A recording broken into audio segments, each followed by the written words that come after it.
12th of August, 2025. And I just got home not too long ago. Had a busy morning. I'm going to be sharing some information regarding Jeff Evely, who is a veteran Air Force, I believe, 20 years served.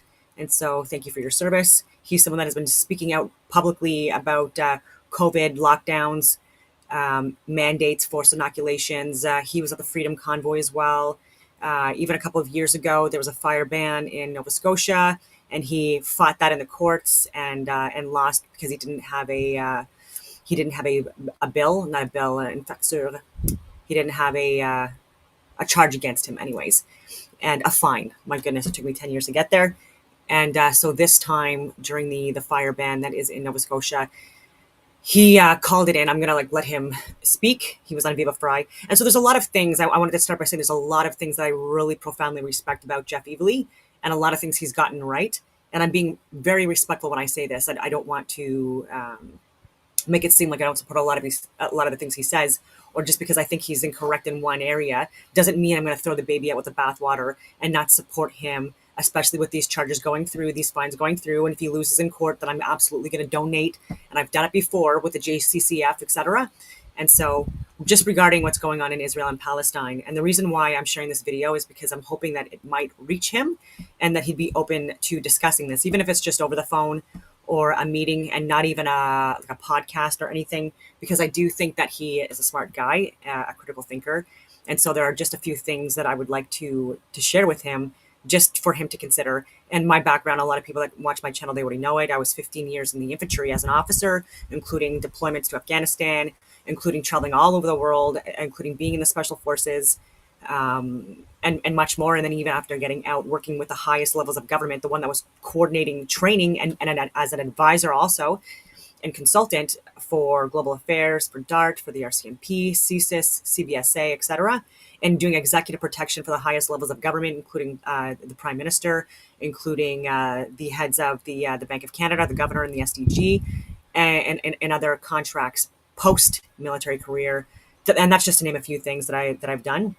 And then speaking out, especially since COVID, and then during the Freedom Convoy and doxing myself, I did lose all of my contracts basically, and then more contracts just because of my political views, because of being so vocal about it, and people seeing that as a liability within the network, the community, because of that, and realizing and knowing that, and so accepting my fate in that regard. But I do hope that my contracts do come back again, because a lot of information about the things I was sharing is getting exposed. I already talked about COVID. I talked about the lab leaks. I talked about the Wuhan games. I talked about Event 201. I talked about the VAERS, natural immunity, not aspirating needles. So many different things I've talked about since the beginning. And so I'm hoping that now that everything's coming out, people take a look at my older posts and videos and just see how much people were trying to share this with all levels of government. I had emailed basically all of the House of Commons, every single one of the cabinet ministers, experts, mayors, law enforcement. I gave this information to everyone, and I was gaslit, and they refused to look at it. Even media, tip lines, Mercedes Stephenson, etc. And instead, these people were sharing pseudoscience that was actually harming and killing and impacting Canadians and people internationally. And so again, I'm just saying this because there are things that I've shared and predicted that I was largely correct about. So please just come here at this with an open mind. Again, this is specifically for Jeff, and just even with Russia, Ukraine, I was calling out that this was going to happen, and what we were doing to escalate and enable that, and then the Bidens, including Hunter Biden and other lobbyists and elitist types going to Ukraine and pushing for this to be like an escalation of force. And then a lot of false flag operations that happen to justify continuing this war and things like that. So I've talked about the Ghost of Kiev. People thought that was true. Immediately was saying it was not true. Snake Island, no Ukrainians died there. There were Ukrainians that actually targeted their own infrastructure and blamed it on Russia. And I'm not saying Russia is not the enemy in this either. Just to be clear, there's a lot of crimes against humanity that Russia is committing. I feel like there's a lot of people that are already sharing this information about the illegal occupations, about also targeting civilians, about so many different things, right? But we have to call out both sides and get the actual truth because right now in Canada we're actually supporting and funding war crimes, not just in Ukraine and Russia, but also in Israel and Palestine. And so when people are talking about Ukrainians having the right to defend themselves, etc., they do, but there's a lot of like false flag operations that are happening against their own, and a lot of corruption with their own government, which is also destabilizing and collapsing their own society, and essentially creating this genocide. And and so if you support Ukrainians supporting themselves and defending themselves, why don't you see that with Palestinians as well? Especially when there's a lot of occupied land and a lot of land grabs and settlements that have expanded further and further outwards outside of Israel, and killing people and destabilizing peoples in the process, and war crimes, crimes against humanity. Even recently, with those 5 journalists, I believe it was in Gaza, reporting on what was going on, and very clearly marked that they were media, and they were murdered. Those are war crimes. And so, yeah, the forced starvation, the IDF, and other government officials being told they were stood down for several hours during that period. There were already indication that this might happen. Funding for these radical terrorists have been from so many different organizations, including Canadian and American USAID NGO funding and military funding. And with hostages being shot at and murdered by IDF as they were being released. People from within these terrorist radical organizations that had hostages wanted to release them early on. Netanyahu is the one that didn't want that to happen again, to justify continuing his further expansion outwards, killing more Palestinians, including a large percentage of women and children. And Jeff, these are war crimes, right? They are actually actively targeting women and children, and there's more suffering of women and children than any other demographic. And so you, having served in the Canadian Army, like, you know that you would have been found guilty of war crimes. You would have been dishonorably discharged, even one event like that, not repeated events like that. And I've given examples of Rob Semro and others who were dishonorably discharged because of even what they consider to be mercy killings. And this was even after being in a tick, troops in contact for days, losing your own soldiers by these people, the enemy, and then still providing life-saving support to casualties, and doing the proper mass cast evaluations for priorities. And then one that was just not able to, he was never going to survive this. And so a mercy killing, and he was, and anyways, and rightfully dishonorably discharged. And then even with the Somalia incident, where there was torture that was proven, Canadian soldiers, and because of that, we disbanded an entire airborne regiment. Okay, and so it shouldn't be rules for me and not for thee. That we should be holding the government of Israel to the same regard as Canadian soldiers when we're representing Canadians and at home and abroad, and not committing war crimes, not committing acts of perversion, not raping and pillaging, not going into civilians' homes and stealing and damaging their property. Not like these occupations, like the torture, the harassment, the unnecessary detainment of children, where there's thousands of children and Palestinians that are being detained. They're calling it their hostages. So again, it depends on what news media you're listening to for whatever echo chamber you're going to fall in to reinforce your own biases. But I'm saying the left and right are both sharing a lot of propaganda and psychological operations, and whether they realize it or not, it's not helping anyone, except for these rich banker types. Again, they're the ones that are profiting off of this, the people that are the heads of the military, pharmaceutical, industrial tech complex. And so, yeah, so he's talking about the fire bans and how this is essentially an attack on Canadian rights and freedoms. And I'm not disagreeing with him there. He's absolutely correct. But how can he say that even a simple fire ban in certain provinces, how can he say that that's unwarranted, unjustified, unconstitutional? Canada doesn't have a constitution. We have the Charter of Rights and Freedoms. But anyways, how can that be done? Yet he's totally okay with children getting bulldozed in Palestine, like on their own land. He's totally okay with them their buildings being destroyed, decimated by missiles and bombs, etc., and dying in the rubble. Totally okay with that. Chemical warfare, occupations, forced starvation, not allowing any aid to come in.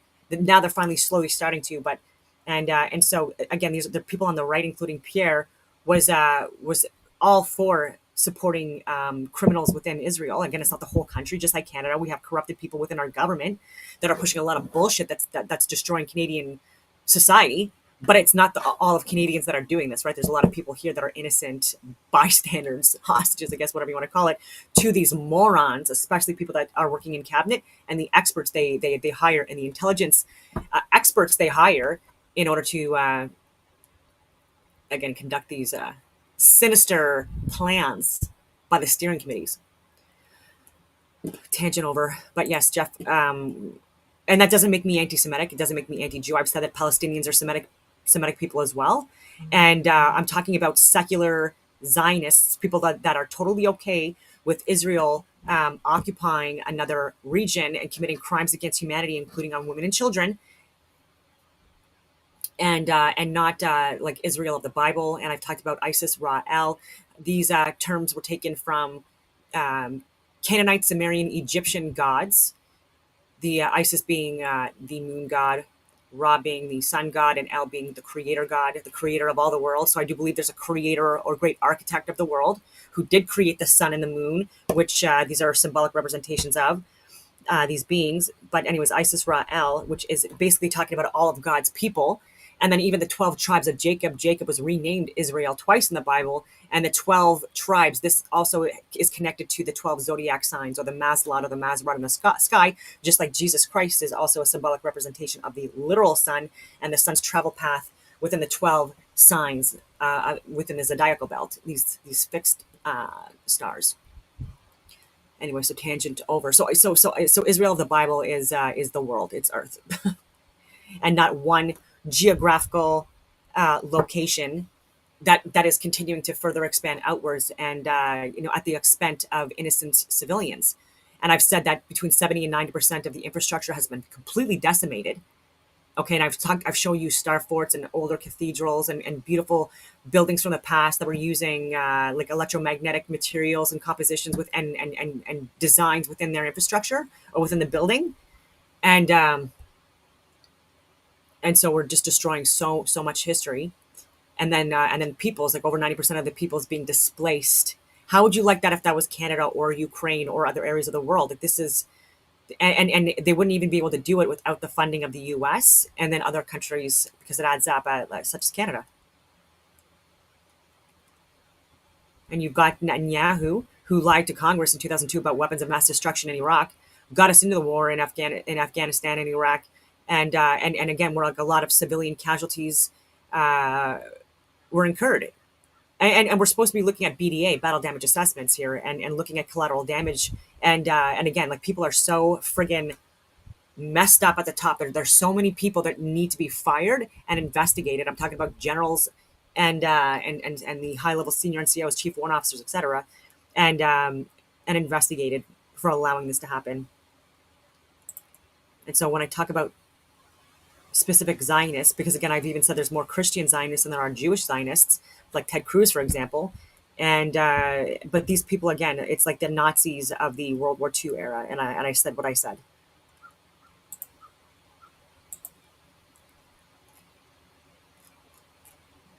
I'm going to go down here. No, wrong one. Went to one Grok.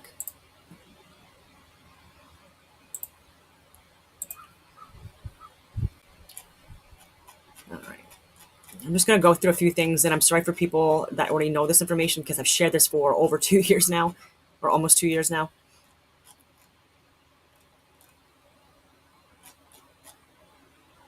All right, let's see here.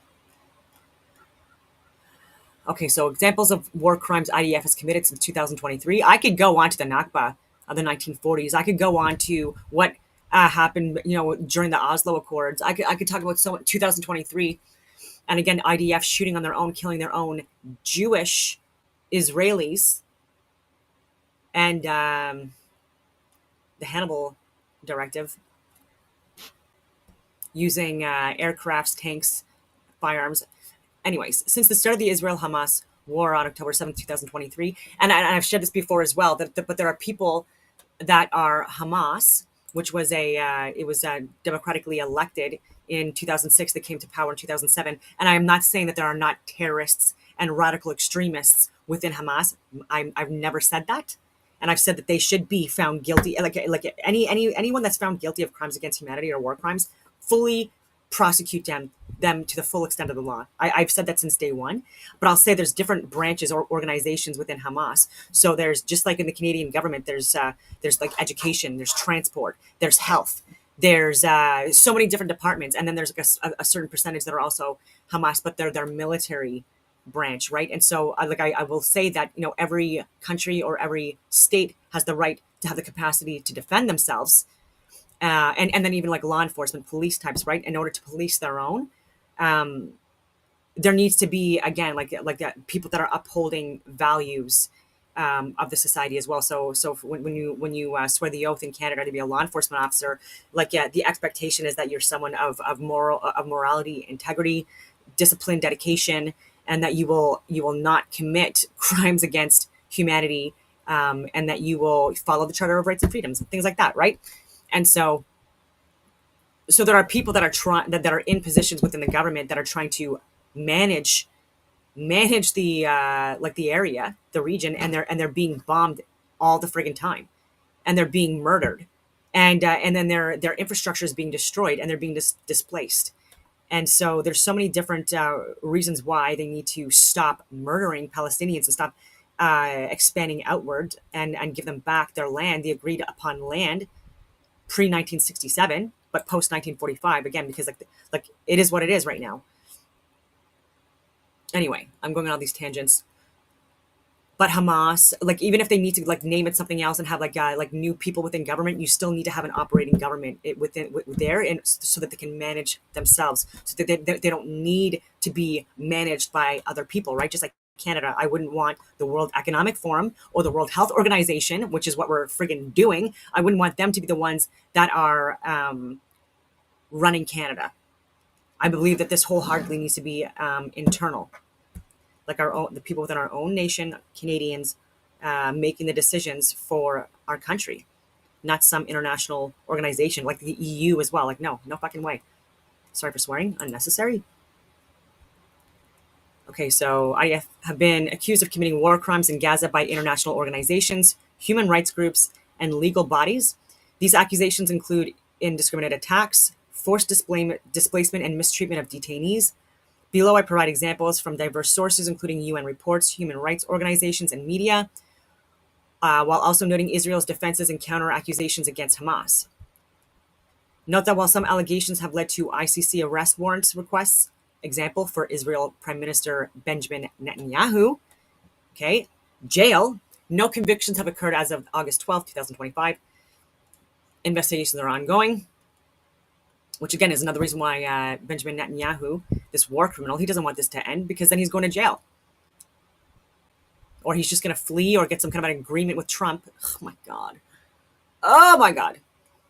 But again, no one should be surprised, especially if you're American. I'm Canadian, and I've said this in videos as well, that he's better than Kamala Harris for the short term. Anyway. Examples of alleged war crimes by the IDF. So let's see here. Amnesty International documented IDF airstrikes in October 2023 that killed entire families in Gaza, including a strike on the Al Nusayrat refugee camp that wiped out 43 members of the Al Maghari family. The report concluding these were indiscriminate attacks violating international humanitarian law. So those people that did that should be investigated, and they should be in jail, and they should have, just like Rob Semrau. And again, this is arguably worse than a mercy killing. But anyways, that's it's arguably. Similarly, Human Rights Watch HRW reported an unlawful airstrike on a Gaza residential building in November 2023, killing at least 106 civilians, including 54 children. With no evident military target, the UN Commission inquiry, and again, even the UN, they're not without guilt for also human trafficking, drug trafficking, weapons trafficking, organ trafficking. But within every organization, there's always going to be predators that align themselves with these organizations, get supported and enabled by these organizations, and they appear to be these philanthropist types. And again, these are wolves in sheep's clothing. It's the exception, not the norm, but has the most impact because there are a lot of people that just don't speak up or speak out when they should. Deliberate targeting of protected sites like schools and hospitals, resulting in over 40,000 deaths, per Gaza Ministry of Health figures cited in UN reports. Those are crimes against humanity. So how can you justify that? How can you be not okay with a ban in the woods, for a certain period of time in Nova Scotia, and be okay with this, and then call anyone that speaks out on this an anti-Semite, when Palestinians are also Semites?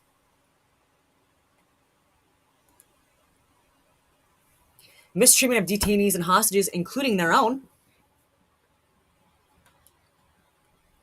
So the UNCOI reported in October 2024, the IDF treatment of Palestinian detainees in Israel since 2023 included torture, inhumane treatment, arbitrary detention, constituting war crimes.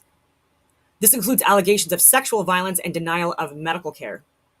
And then again, this is also against children. So we're talking torture, rape, et cetera, et cetera. And we're even protesting in the streets because a few of the Palestinian soldiers, they were actually they were in the courts for raping of a Palestinian woman, horrific event, and they were saying that they had the right to, because it was part of war. People were protesting that nothing should happen to them. Absolutely disgusting. I just couldn't even imagine protests like that happening in Canada. We're seeing Canadian flags getting burned. We're seeing people that are paid actors or instigators or people that came here and they're getting a lot of money from our government, our taxpayers' dollars, and they're intentionally ruining our country from the inside out, destroying our infrastructure because they don't respect or care for it.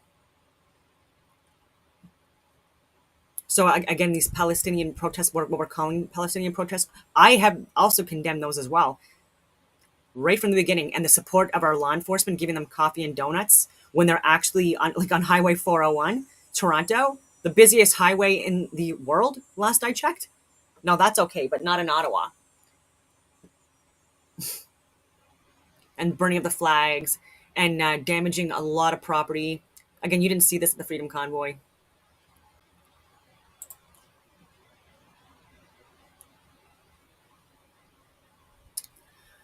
You have soldiers filming themselves destroying Gaza homes and infrastructure, which they described as war crimes, because they are.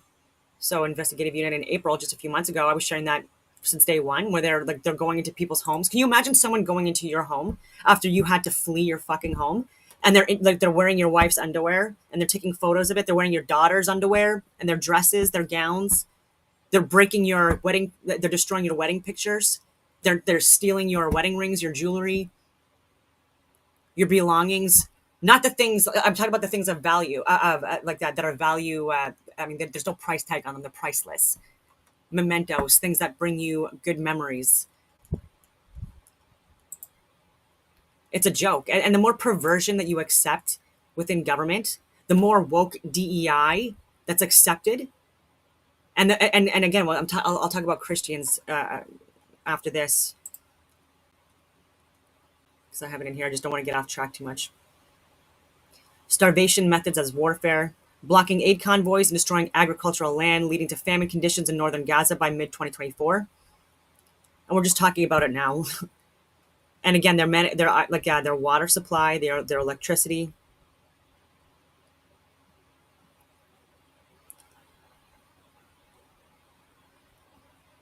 Yeah. And so there's so much bullshit here too, because there wasn't this many Israeli people that were killed. Again, it's not to minimize it, and a lot of them were killed by their own.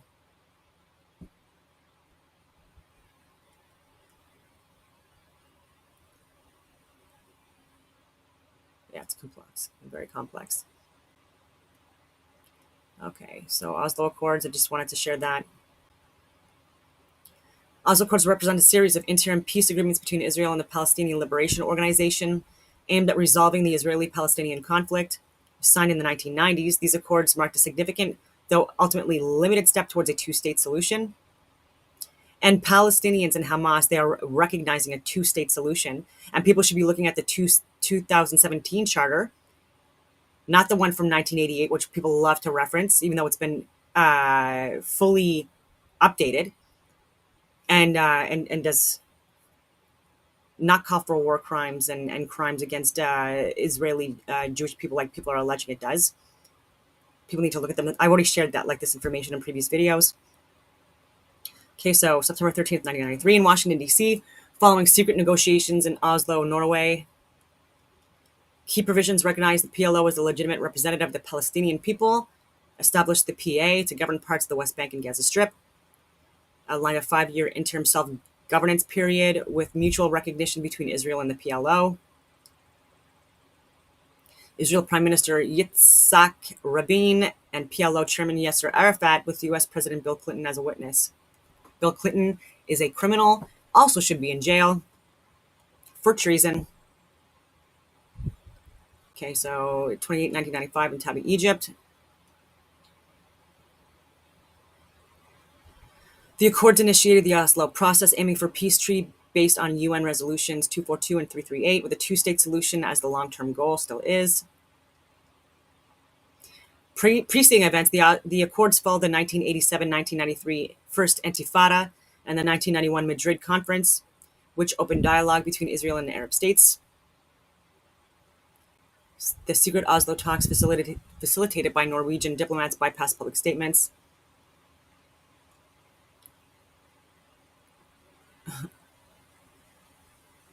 Historical financial support from Jewish settlements. Edmund de Rothschild's Pica indirectly shaped the territorial context.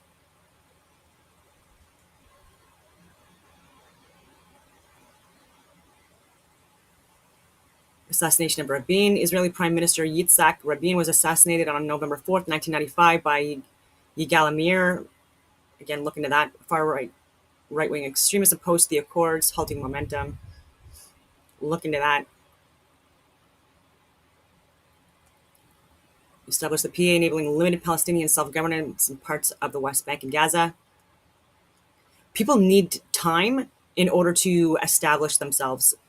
Just like even a business, right? It takes a couple of years in order for it to get on its feet, if it's going to be successful or not, with a lot of hard work.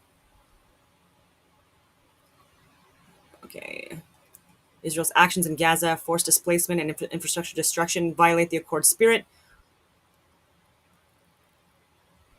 Okay. So J Street's Jeremy Ben Ami already talked about this as well. His recent admission, August 2025, that Israel's Gaza actions may constitute genocide reflects disillusionment with Oslo's unfulfilled promises. Like, sometimes Grok adds in things that don't need to go in there just based off previous chats and queries.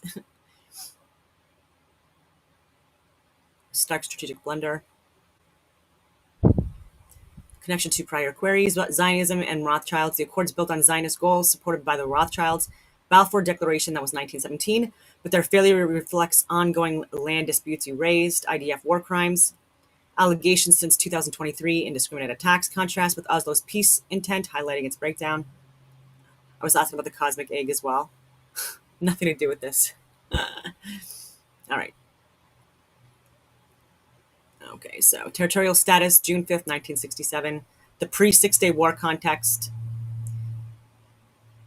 Israel established in 1948. Israel controlled approximately 78% of mandatory Palestine, including West Jerusalem, following the 1948 Arab-Israel War, and then 1949, and that was the Nakba. Anyways, armistice agreements. West Bank controlled by Jordan since 1948, encompassing 5,655 kilometers squared, including East Jerusalem. Gaza Strip administered by Egypt since 1948, 365 square kilometers. Post 1967 Six-Day War outcomes. Actually, this is interesting. So population, approximately 2.3 million Arabs and 2.7 million Jews, with Palestinians in the West Bank and Gaza under Jordanian and Egyptian administration, respectively. Okay, so the UN Security Council Resolution 242, November 22nd, 1967, called for Israeli withdrawal from occupied territories in exchange for peace, but implementation remained contested.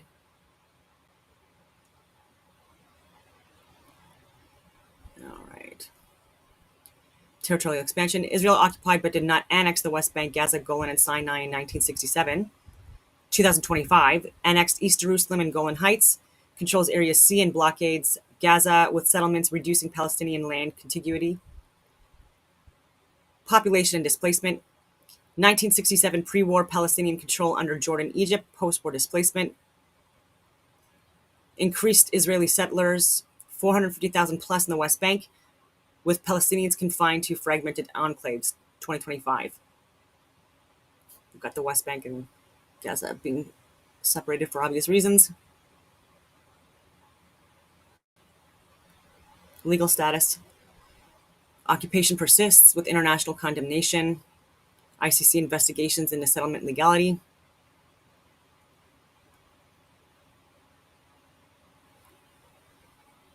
Okay, so pre-1948 Pika lands. Settlement growths undermine its intent. There's been a lot of settlement growth since 1948.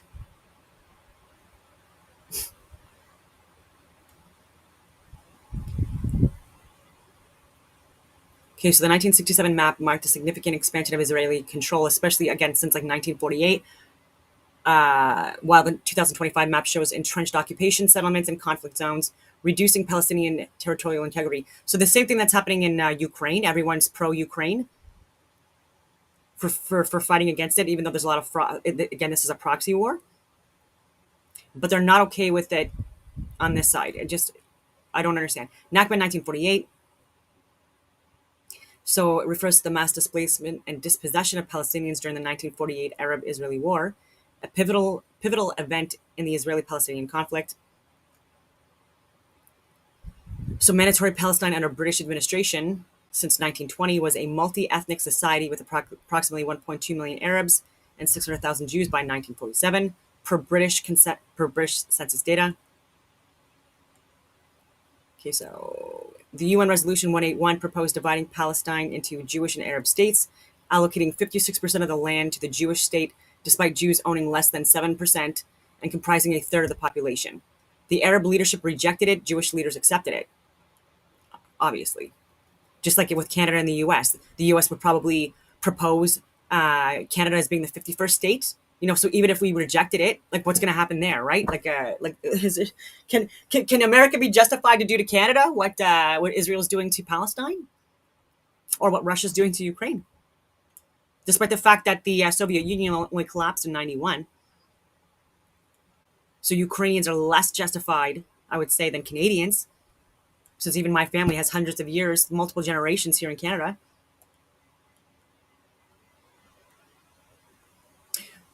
Or if Alberta became the 51st state, and then Americans started not only moving to Alberta, but then expanding outward more and more. Like as in settlements and declaring it as part of like the American nation state. All right. Nakba. Scale of displacement, approximately 700,000 to 750,000 Palestinians, over half the Arab population, fled or were expelled from their homes between 1947 and 1949. Absolutely disgusting. Almost 1 million Palestinians displaced, expelled from their homes, not even a chance to pick up their belongings. As the ships were coming in for people to come, Europeans to come, and take over their houses with the dinner plates still on the tables. Witness accounts, people that did that, discussing this, not from my mouth. Israeli forces, Haganah, Irgun Lehi, conducted operations Plan Dalet to secure territory involving direct expulsions and massacres per a 1948 Haganah intelligence report. Historian Ilan Pape argues this was ethnic cleansing. Fear and flight. Many Palestinians fled due to combat, psychological warfare, and Arab leaders' calls to leave temporarily, expecting a quick return. Land loss. Over 400 Palestinian villages were destroyed or depopulated, with land repurposed for Israeli settlements per the UN Conciliation Commission for Palestine of 1949.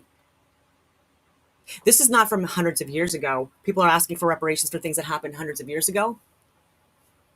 To people that also should be, asking for reparations for like people that, also had them as slaves.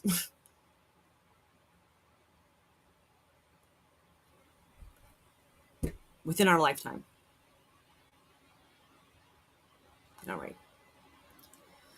Zionism and Rothschilds. The Nakba followed Zionist efforts supported by Rothschild funding, example pre-1948 PICA, to establish a Jewish state aligning with the Balfour Declaration's legacy. The 1948 land grab set the stage for the 1967 occupation, with displaced Palestinians affecting West Bank and Gaza demographics. The Oslo Accords aimed to address refugee return and land, but settlement growth since 1948 undermined this, perpetuating Nakba effects. IDF war crimes. Alleged 2023 actions, example displacement, echo 1948 patterns per UN COI reports. Talking about the cosmic egg, I don't know why. Okay, so as of August 12th today, its legacy persists in refugee status and territorial disputes, documented by UN and historical sources. For declassified documents or specific village data, let me know. I want to talk about the Havara Agreement. All right, so date and signing. The Havara, Hebrew for transfer agreement, was signed on August 25th, 1933, between the Zionist Federation of Germany, the Anglo-Palestine Bank under the Jewish Agency, and the German Economics Ministry, with negotiations beginning in March 1933. Purpose: facilitated the emigration of German Jews to Palestine by allowing them to transfer a portion of their assets, up to £1,000 per person, in exchange for German goods exported to Palestine, circumventing Nazi capital controls. Duration: operated from 1933 until its termination in 1939, following the outbreak of World War II and the German invasion of Poland. The Reichstag fire also happened in 1933, February. And Marinus van der Lubbe, 24-year-old political activist, was duped. He was the fall guy for that fire, despite the fact that even the law enforcement that drove him to Reichstag, which is German for parliament, I believe, he even admitted in the court hearings, people don't even look at this stuff. I'm talking about like reporters and investigators and analysts and experts and intelligence agencies. They don't look into events or study them thoroughly enough. But anyways, he was a fall guy. So even this law enforcement officer that drove Marinus van der Lubbe to this area to, again, like paint him as the fall guy, even admitted that the fires had already been started before he got there. And then what happened within a few days, Adolf Hitler takes away more rights and freedoms from people within Germany, justifying it by this fire that he planned in order to do that, the Hegelian dialectic. Okay. So German Jews deposited money into a special account, which was used to purchase German exports, example, machinery, agricultural tools shipped to Palestine. Immigrants received a portion of their funds, about 43% after deductions for taxes and communal projects, with the rest reinvested into Jewish economic development. Okay, so approximately 60,000 Jews, 10% of Germany's Jewish population, emigrated, bringing 100 million, equivalent to over 2 billion today, to Palestine. So key figures: Elazar Hufein, director of the Anglo-Palestine Bank, who negotiated the deal. Sam Cohen represented Hanoti, a Zionist company, in initial talks with the Reich. German support, initially endorsed by the Nazi regime to stimulate export and remove Jews, though Hitler's support wavered after 1937. Again, this was all planned by the same people at the top, including Adolf Hitler, or his puppets that were making him do this. The agreement was divisive within the Zionist movement and Nazi party. Zionists debated collaborating with Nazis, while some Nazis opposed it for aiding Jewish statehood. Historian Edwin Black, the transfer agreement in 1984, called it a moral dilemma that tore the Jewish world apart. It's still doing it today.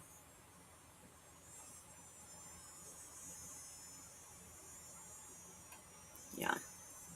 The agreement supported the Zionist project by boosting Jewish immigration and economic infrastructure in Palestine, prefiguring the 1948 statehood. So this was over a decade before. Okay, so the Havara Agreement, built on Rothschild-funded settlements, example Edmund de Rothschild's Pica, pre-1930s, facilitated Jewish migration that later contributed to the 1948 Nakba.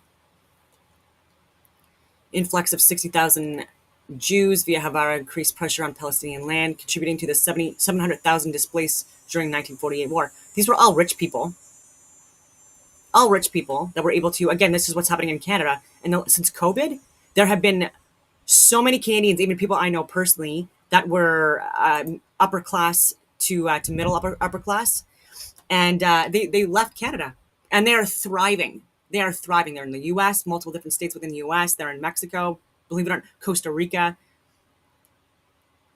thriving. So they're all rich enough to leave. We're all stuck here. Okay, so because people are alleging that like certain books, like even propaganda books, that it's all about white supremacy because it's pro Christianity.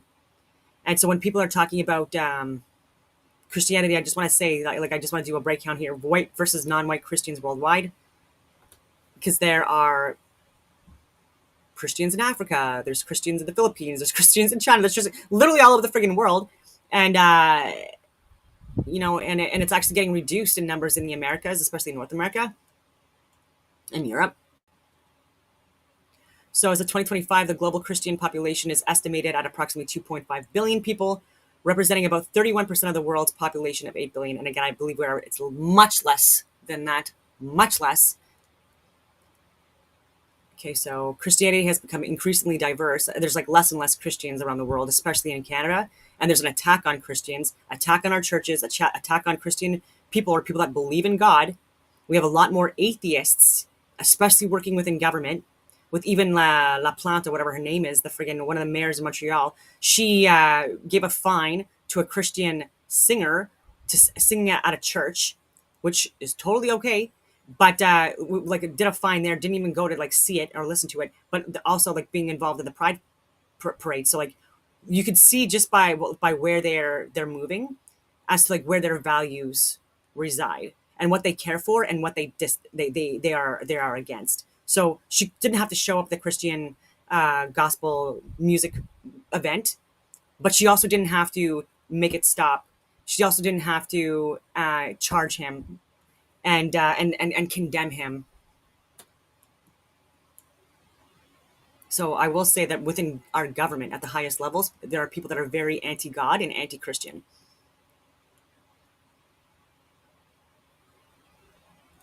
Okay, so non-white Christians, approximately 70% of the, not a globe, approximately 70% of the Christian population, or about 1.75 billion people. This includes Christians in the South, not the global South, but the South. 69% of total Christians in 2025, where populations are predominantly non-white, white Christians. Approximately 30% of Christians of Christian population, or about 0.75 billion people. It's concentrated in Europe. 26% of Christians, mostly white, obviously, because Europe. Well, this was from. I don't know how current this is, but in Europe, there's largely less and less white Christians.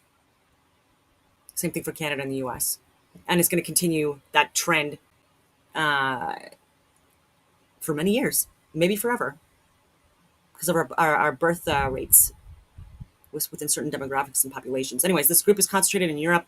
26% of international Christians, mostly white, and North America with about 61% of U.S. Christians being white. But again, they're still the majority, or they were up until a few years ago. It might be like 51%. Correct me if I'm wrong. But again, just like in Africa, like let's say Nigeria, like most of the Christians would be black because they are the majority of the population. So this should not sound racist by me saying this, or stats should not be racist. This is objective data, not subjective. Okay, so yeah, from 2015, that's what I thought.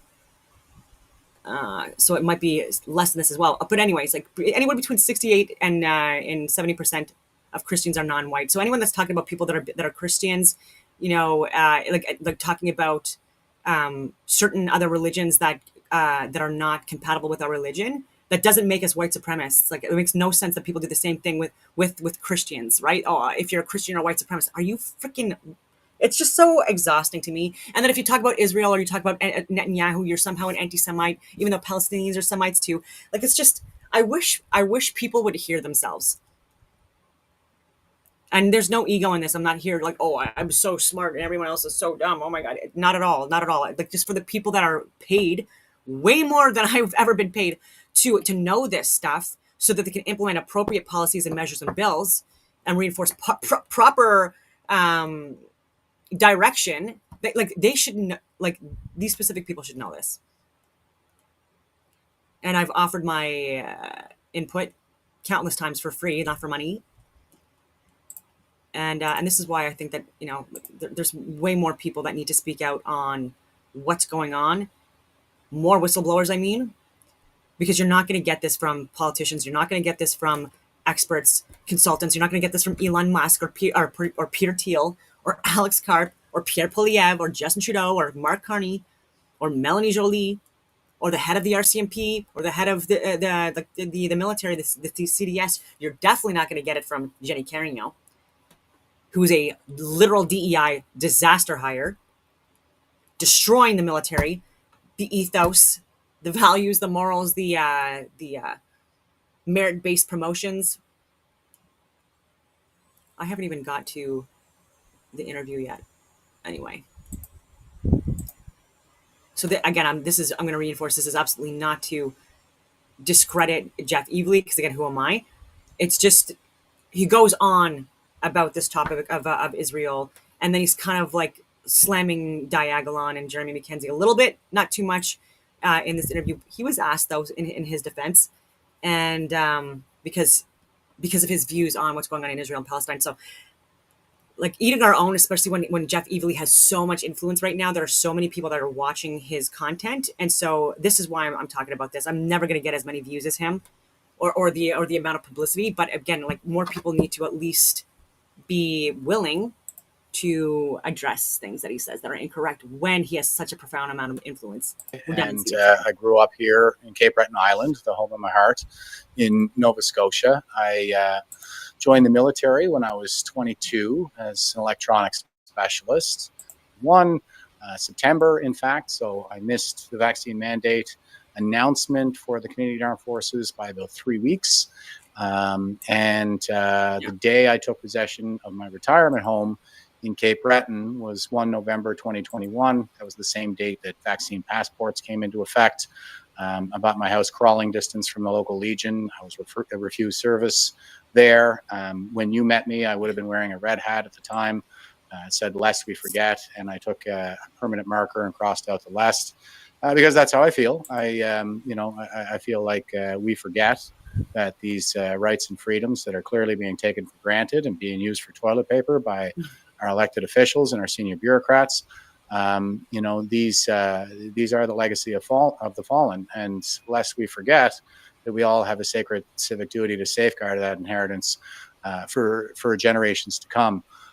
So I feel like my simple act of civil disobedience was a matter of civic duty. Yeah. I've been standing on guard for thee my entire life, and I don't really know how to do anything else.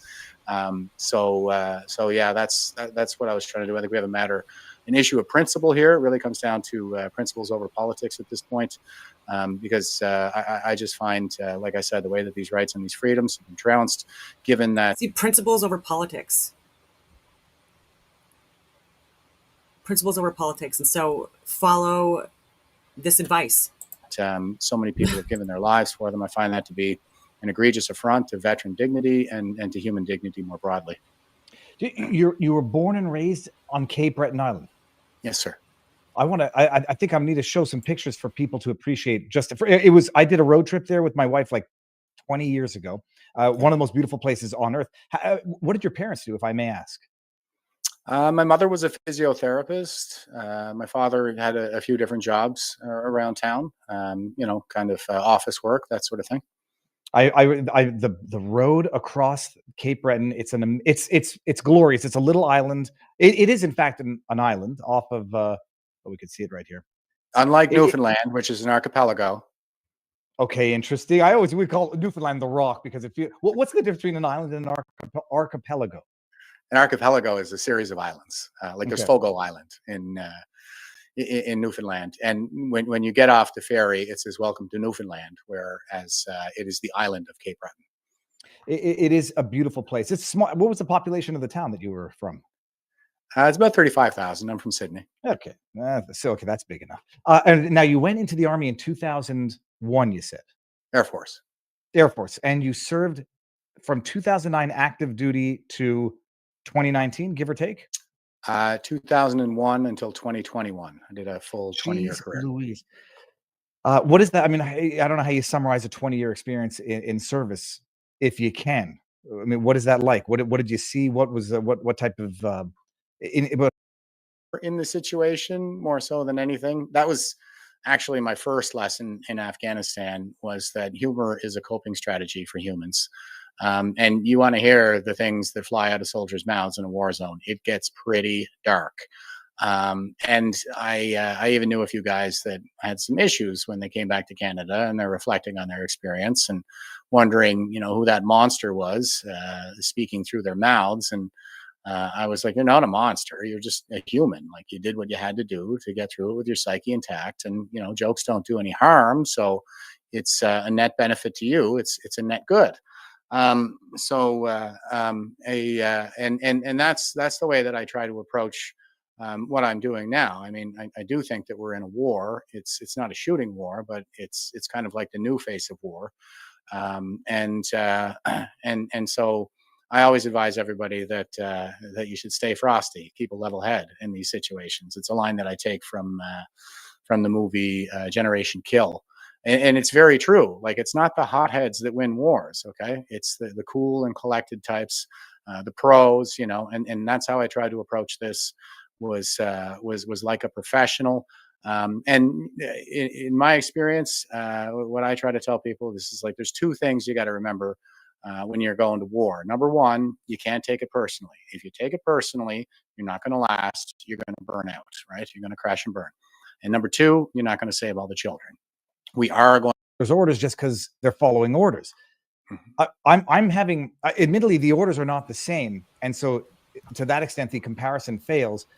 But I don't see the distinction anymore in terms of authorities in Canada defying these unlawful orders that they are carrying out. The police there not only carried them out, threatened to do it twice, it penalized you to the fullest extent of the law, and their excuse is, well, we're just doing our job. Now, they're not hauling people off in carts yet, and I say that sort of tongue in cheek, but they're just following orders, much like everyone else of other eras, Soviet, Nazi, whatever. How do you relate to these people who, on the one hand, don't have probably the same life experience that you have to have learned the lesson that you've had, now basically tyrannizing you and just following orders? How do you internalize that? Well, it's like I said, I try not to take it personally, and as disappointing and gut wrenching as it is, to see everybody failing in their civic duty to stand on guard for thee. I try to remind myself that, say, the guys at DNR, for example, like, they're just regular guys, and they're doing the best that they can. I have a much different life experience than they do, and perhaps I'm blessed in some ways that they are not. That ATV. Now, when it comes to ATVs, I'm open to an argument coast to coast that there are selfish people like this coast to coast. That there are selfish people like this in our great nation. I think he's born. Laughed it off also, but POSs are POSs who need to be called out. And there was this doctor, son of a bitch, A doctor, Raghu Venugopal. piece of shizer, who actually had the balls. I had to look it up just to make sure he's a doctor.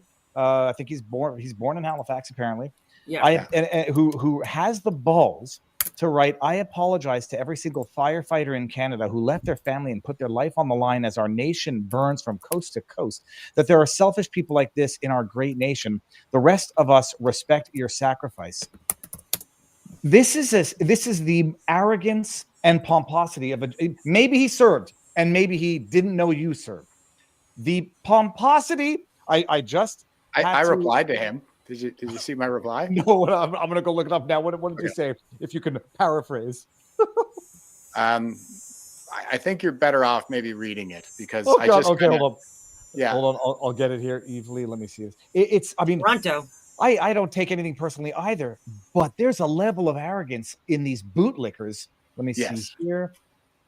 In response to, oh, here we go. You know what? I think I might have, that crossed my feed and I didn't read okay, here we go. It's this one right here.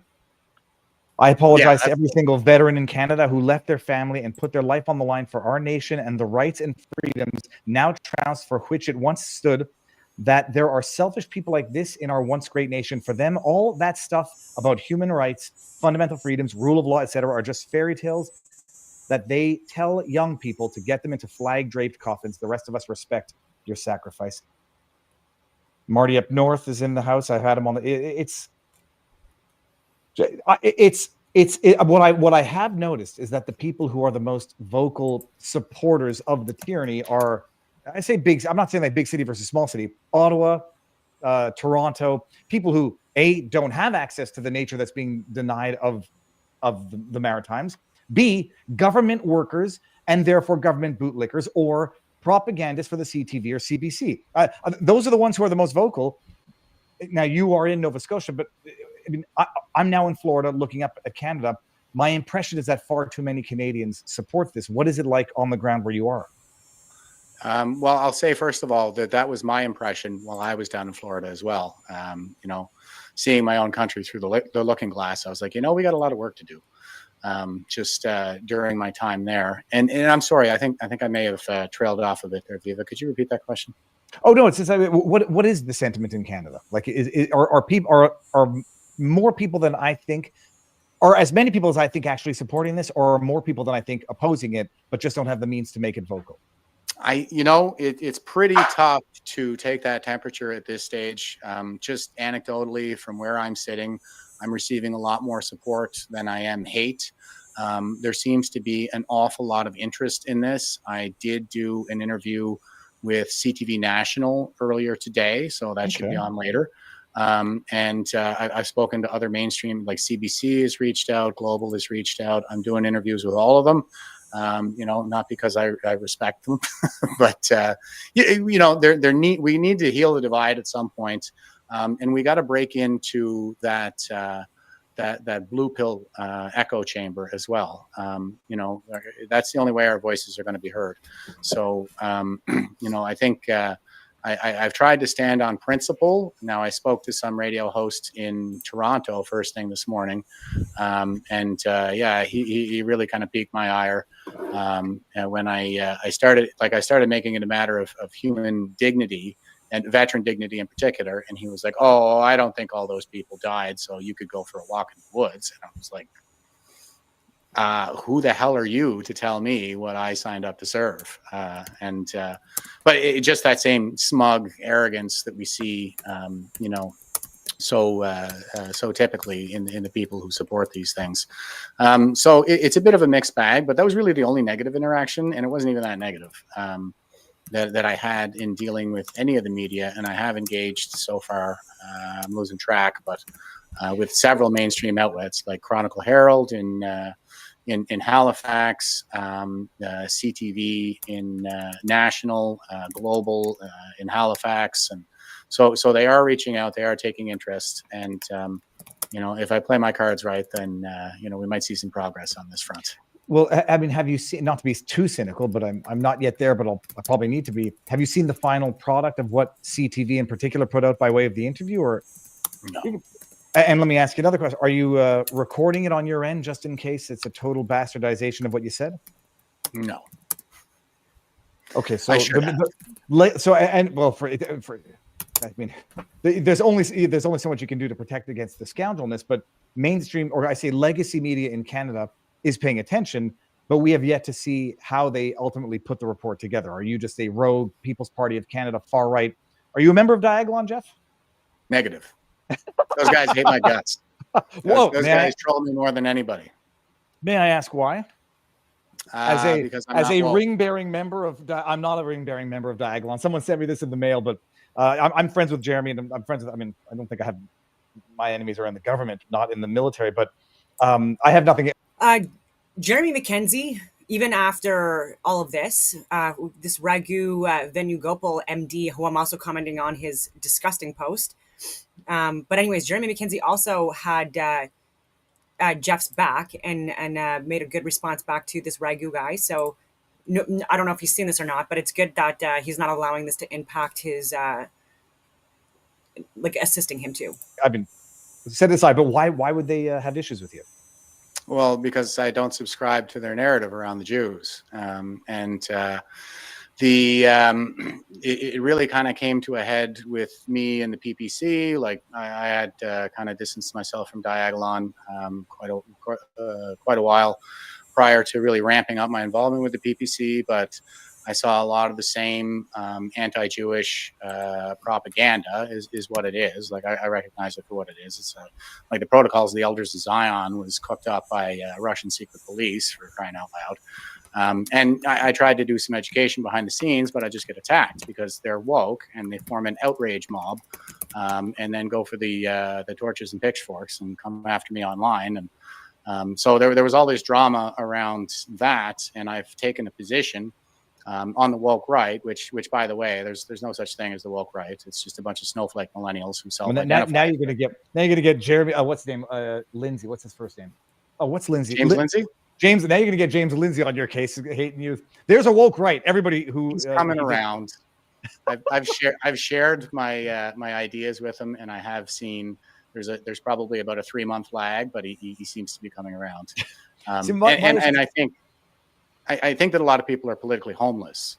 And so, we have a lot of lefties who were against the mandates, who are finding the PPC, but they're bringing a lot of the Marxist baggage with them. Mm-hmm. So that was really what I was calling out. And I did like a couple of tweet threads on it where I was really demonstrating like the Jew narrative is fundamentally just repackaged third wave feminism for wannabe base chads. It's the same kind of Marxist narrative where, they will identify people in positions of power who are disproportionately represented by one group, whether it's Jews or it's whether it's the global Zionist shape-shifting reptilian overlords or the patriarchy. They just replace, patriarchy with Zionist and women with the white man, and you have the same narrative. It's based on this oppression narrative where they point to disparities of outcomes between groups, for which we have well understood social phenomena that explain why we observe the disparity, but they will always attribute that disparity to some form of oppression that's kind of invisible and ethereal and not it's not invisible, really, it's not ethereal. That's clearly right, identified. Research on this side. And it's resentment based. I think that it appeals to the human proclivity for envy, which is the most deadly of all sins. I don't necessarily know that envy is the most dangerous of all the sins. Like there's 7 deadly sins. I've talked about it on my whiteboards and stuff like that, where I have it connected to the luminaries as well. But you have pride, envy, greed, lust, wrath, gluttony, and sloth. Wrath is pretty impactful. Lust is pretty impactful out of the 7 deadly sins. So I'd just be curious as to why he would think that envy would be. And you see like a lot of... Oh my God, speaking of pride, a 7 deadly sin, but also a pride. And I'm talking about... This is another Can4 Gen from the Canadian Armed Forces. Defense... Oh my God. No. You have to go back into it. All right. The Chief of Defense Staff, Jenny Carignan, a woke DEI hire, directs bases, wings, and ships to raise the appropriate pride flag to coincide with two-spirit, lesbian, gay, bisexual, transgender, queer, intersex, and additional people who identify as part of sexual and gender diverse communities. 2 SLGBTQI plus commemorative dates. The 6 key dates to be acknowledged are International Transgender Day of Visibility, 31st of March, Two-Spirit and Indigenous LGBTQIA plus celebration and Awareness Day, 20th of March. So like flags will be flown, pride flags. And this is so frustrating to me. Like, are they going to have like crosses, also like other symbolic representations of certain organizations or groups or religions as part of like mandatory like visibility commemorative dates. 20th of March is the spring equinox, depending on if it's a leap year or non-leap year, when the sun enters Aries. Equal amount of day and nights. And for a lot of people, it's the start of the new year. Frustrating. International Day Against Homophobia, Transphobia, and Biphobia. What the fuck is that? 17 May, Pride Month, June, the entire month. Public Service Pride Week, 3rd week of August. Intersex Awareness Day, 26 October. And Transgender Day of Remembrance, 20 November. Transgender Day of... All of these fucking remembrance and commemorative dates, and we have one day, Remembrance Day for veterans. And this is the Canadian Armed Forces, Jenny Caron, you know, this fucking dumb, woke, DEI-er, brutal hire. Okay, so many more people that were better for the job to be Chief of Defense Staff. She gets it. I'm not a transphobe. I'm not a homophobe. None of these things. I believe in equal rights. I don't believe that perversion and kinks and organizations that promote moral decay and lack morality and integrity and discipline, and that look at the 7 deadly sins as as recreational hobbies. More people were joining the Canadian Armed Forces from rural areas, and these were more, I would say, like based on the Christian values, cultures, traditions, etc. And people that believed in God are less likely to commit sins. Less likely. I mean, it's not that they're less likely to commit sins. Like they're aware that they have to resist temptations. They look at the 10 Commandments as rules to abide by. And when we don't abide by these rules, they're codified into law, just like the Constitution, the Charter of Rights and Freedom. Like this is the Christian values from religious texts that are codified into laws. Thou shalt not murder, cheat, steal, all these things. And so when people think beyond themselves, they're less likely to commit atrocities or sins or perversions. And so when I see people that are like fully on board with like going to pride parades that are now being hijacked by people that are full out nudists and perverts and predators, again, it's a small percentage of people within these communities, but they're making the most noise and they're causing the most trauma and impact and discrediting the LGBT community with their kinks and stuff like that, and like BDSM and orgies and it's all about their sex and having sex with whoever they want, whenever they want, and identifying as whatever sex they want, whatever day of the week it is. I'm going on all these tangents, but yeah, and so we're getting less people within the Canadian Armed Forces based on merit, and we're doing it to fit quotas. Of the same kind of thinking that goes into it. Like they're totalitarian and collectivist. I did a 6-hour struggle session with them in space. And that was, I came out of it going, yeah, I was absolutely right. Like you guys are trying to struggle me. And the ideas that they were putting forth, they were like, you need to be like this and you need to be like that. And I was like, no, I'm not a collectivist. I'm against all of that stuff. I'm a right winger. I'm an individualist. I don't agree with, I'm not on board with this like groupthink and these demands for ideological homogeneity. Like this is just as dangerous as the stuff that we see all over the left. So yeah, I mean, I took a lot of heat for saying those kinds of things. It's been quiet on that front for a while. I kind of have more important things to do right now. But I'm sure, the animosity has not subsided. Well, it's interesting because I've taken heat for not railing against Jeremy Mackenzie in particular, because everybody's like, how do you feel about this and that he says? And like, first of all, he can believe certain things that I disagree with and that I might think are fundamentally flawed.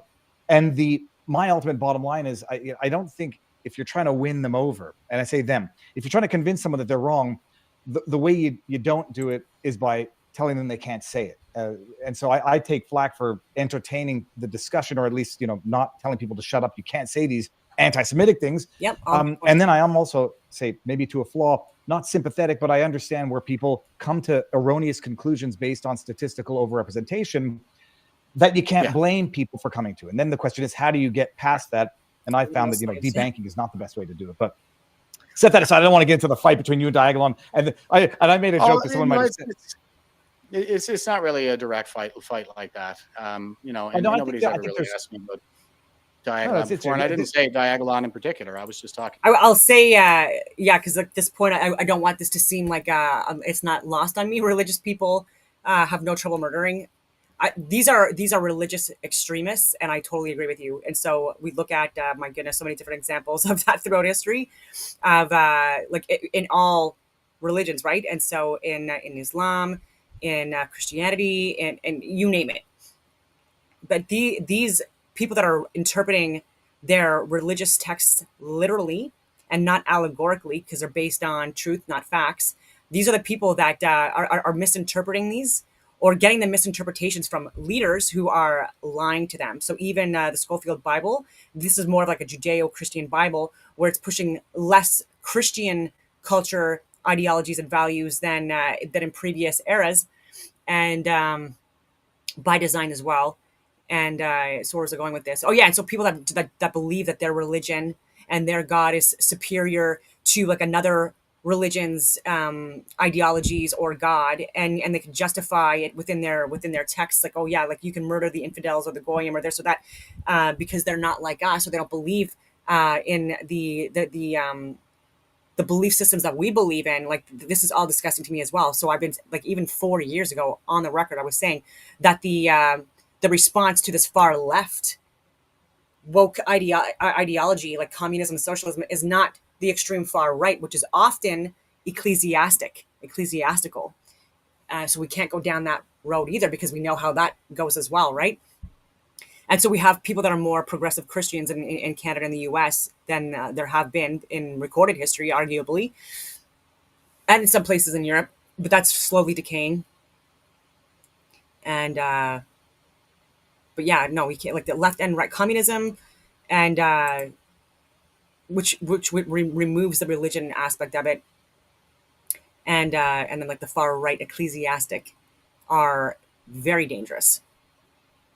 About the woke right, but a lot of the one being more dangerous a lot of than the the guys other, that seem to arguably, be giving me a hard time about that come from that camp, but also because the movements that have been like the communist socialist regimes have caused more suffering and death than what people would consider to be the far right, which is, again, because of being more conservative, people do tend to classify people as being extremely religious on the far right, but there are also people that are very religious on the left. They're just not ones that are fully supportive of the minority groups that seem to be hijacking the LGBT community. The more perverted, like the MAPS, like all these people. PPC, the PPCers who are woke are absolutely ravenous. So I probably had a lot more trouble with them. When did you run for the PPC? 2021? No, 2025. 2025. How'd you do? I think I got like 600 votes or something like that. That's not. Let me say that's not bad. So you've now. So now getting back to the ticket, because you got this $28,000 ticket. I hate to impute. I'm going on all these tangents, but when I talk about the different interpretations of the creation story, I think that all religions, all ideologies, and philosophical frameworks or foundations are built off of interpretations of this divine clock, or whatever you want to call it, this divine or cosmic clock. And so people are taking a look at the sun and the moon and the other luminaries, the original 7 warring stars, and their travel path through the Mazzalat or the Mazzarat or the zodiacal belt, and they are subscribing or ascribing rather symbolic representations, like using these luminaries and personifying them into like physical forms or physical beings or mythological creatures, gods and goddesses, and discussing them and discussing the creation story based on that, if that makes any sense. Sorry. And so if people had a more accurate description or assessment of the creation story, then I think that would make a lot of these wars null and void, right? Because you're all talking about the same thing. We're all talking about the same thing. There's a God or a higher level being that created this world, and the sun and the moon and the stars and the heavens, etc. And yeah, it's not like the Big Bang theory or string theory, and I don't believe in Darwin's theory of evolution, like none of that shit. And so, the closer we are to the truth, the less conflicted we would be. My own neuroses or my concerns. What does that feel like, having that? It's not even a sword of Damocles, having that, literal, I won't say potentially bankrupting, but that could be cataclysmic for, pretty much anybody. How does it feel having that dangle over your head? What's the next step in terms of actually getting to court to challenge that, and what's the time frame? Well, worrying never did a lick of good for anybody, so I do my best not to engage in it. I'm not going to burn myself out imagining things that might be. Was it Seneca who said that I have suffered more in imagination than in reality? So I just try to keep that stuff under control, so I can stay frosty and keep a cool head about stuff. And the JCCF reached out, reassuring. I feel much better having those guys in my corner. Everybody is telling me that I got to fundraise because they want to pay my fine for me. Yeah. And I've been saying, no, I'm not going to do that. Okay, so religion, just a broad overview, encompasses a broad range of social and cultural systems characterized by beliefs, practices, morals, and worldviews that relate humanity to the supernatural or the spiritual. It often involves designated behaviors, sacred places, texts, and a moral code governing conduct. Religions aim to answer fundamental questions about existence, purpose, and the human relationship to the universe, often involving beliefs in deities or spirits. And so in that, like our basic human nature is like, there's so many things I can unpack here as well, where if we are not taught and shown, because there's nature and nurture in how we evolve as a species, especially as humans, and lessons of life that we should be exposed to, again, like especially during our fundamental years, when our neurons are developing like more increasingly at a more rapid rate, between the ages of 2 to 7 years old, and our brains only fully develop at 25. But there was this, I forget what his name is, but he just did a podcast, and he was talking about religion and spirituality and morality, and how when he was a kid, he had never been abused, never been hit, like never witnessed or experienced violence. And he was playing a sandbox with another little kid. And this kid upset him. And what he did was he immediately just took his plastic truck, and he hit this other kid over the head with it. And obviously got in trouble for it, etc. But he was saying that wasn't a learned behavior. It was an instinctual behavior. So there are various temptations that humans will go throughout their lives, and we need to be able to manage that, right? So weak men are not dangerous. Men who have the capacity to commit violence and are able to tame that and calm that, these are strong men. And so people that are able to resist temptations, like the 7 deadly sins is one example of that, or to be able to see beyond themselves, to be more empathetic, compassionate towards others, more charitable, etc. Be good at the individual level so that you're more effective at the collective level.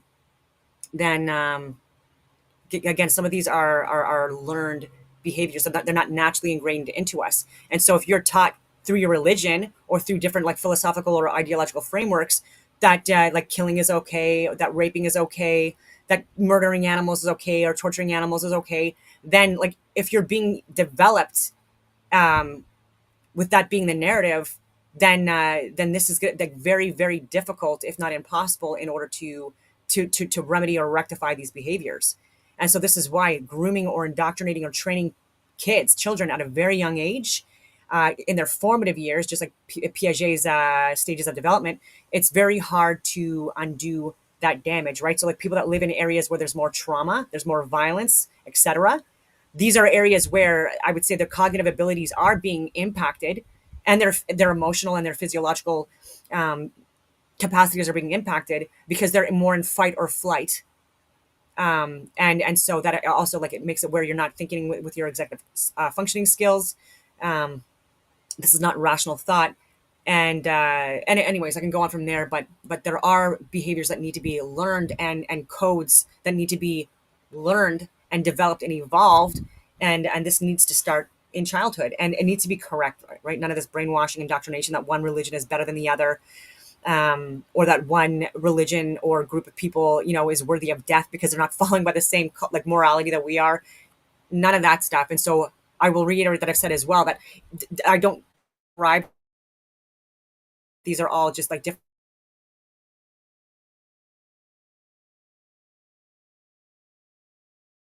My interpretation of it.